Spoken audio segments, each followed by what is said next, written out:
अस्सलाम वालेकुम रहमतुल्लाह। नाज़रीन, हम ये जानते हैं कि जब हम बीमार पड़ते हैं तो मुआलिज से दवाई तजवीज़ करवाते हैं, और बाज़ औक़ात ये होता है कि उन दवाइयों से हम ठीक हो भी जाते हैं और नहीं भी होते, और हमारे ज़हन में यही होता है कि दवाइयों से हमने ठीक होना है और अल्लाह के फ़ज़ल से और अल्लाह ताला के ख़ास करम से। लेकिन हमें ये भी पता होना चाहिए कि जो अद्वियात हैं और बहुत सारे ऐसे मसाइल हैं जो ड्रग इंड्यूस्ड होते हैं, जब आप कह लें कि मेडिसिन की वजह से होते हैं।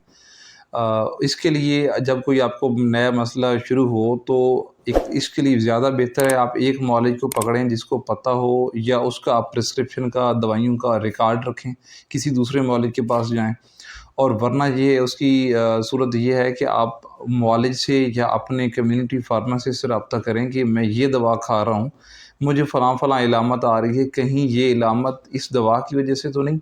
मिसाल के तौर पर ग्लूकोफेज, मेटफॉर्मिन फार्मूला लोग शुगर के लिए शुरू में इस्तेमाल करते हैं, और फिर पाँव की जलन वगैरह होती है, बी 12 की कमी, किसी विटामिन जैसे बी 12 की कमी होती है, तो फिर हम उसको सप्लीमेंट लेना शुरू कर देते हैं।